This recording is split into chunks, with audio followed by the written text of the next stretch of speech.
Until recently, NCERT textbooks mentioned Akbar over 90 times and Shah Jahan and Aurangzeb around 30 times each.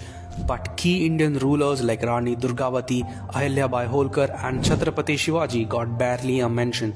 Students learned more about Babur than the Cholas, more about Humayun than Maharana Pratap. Generations grew up worshipping the oppressors while forgetting the warriors who defended Bharat with blood and valor.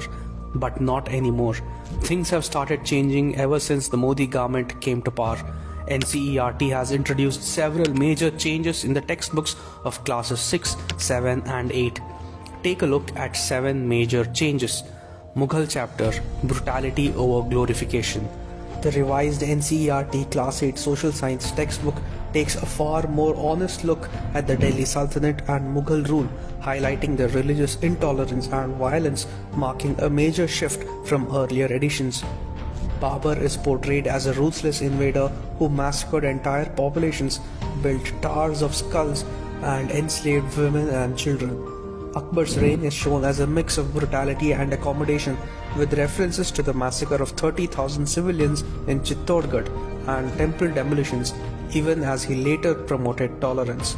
Aurangzeb is described as driven by religious zeal, issuing orders to destroy temples at Banaras, Mathura, Somnath and even Jain and Sikh shrines.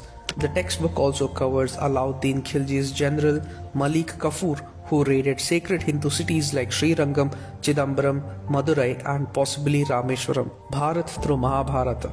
A new chapter teaches how ancient Indians named their land. From the Rigveda Saptasindhava or land of 7 rivers to Mahabharat's mention of Kashmira, Kuru, Vanga, Kachcha, Kerala and Pragjyotisha, students now get a civilizational context to regional identities. Even names like Bharatavarsha and Jambudvipa are explained, rooted in scriptures like the Vishnu Puran. What north, what south, it's all Bharat. A cultural unity narrative replaces the colonial north-south divide. The books quote Vishnu Puran. The country that lies north of the ocean and south of the snowy mountains is called Bharat. It celebrates cultural continuity, where Bharat is more than a name, it's an eternal identity.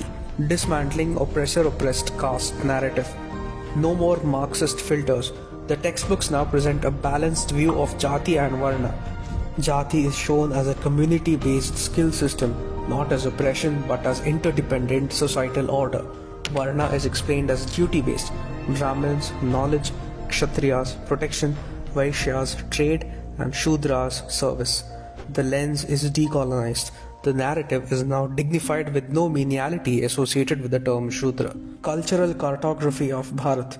The new Class 7 geography book includes sacred geography. A map features Shaktipithas, Jyotirlingas, Char Dhams, Kumbh Mela sites, and Sikh, Buddhist, Jain pilgrimages. It's not just geography now, it's a spiritual map of India's living civilization, giving importance to ancient Indian wisdom. Chapter 1 in geography, titled Locating Places on Earth, opens with a striking quote from Aryabhatta, who described the Earth as spherical and situated in space. Chapter 3 begins with a verse from the Atharva Veda, which clearly articulates ancient Indian concern for nature and climate. A fascinating insight from the Don't Miss Out section reveals that India had its own central meridian known as Madhya Rekha, which passed through Ujjain. The Mahabharata is cited in the chapter on grassroots democracy, an excellent way to illustrate political thought emerging from ancient Indian texts. No woke nonsense. This book strongly highlights how important the family system is.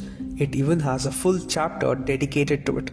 Chapter 9, called Family and Community, starts with a quote by Thiruvalluvar that sets the tone for an Indian cultural point of view.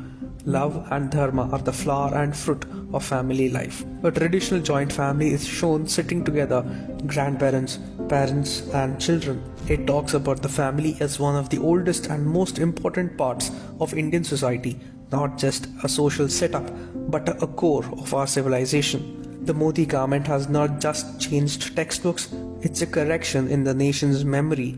The youth of Bharat are finally being taught the truth.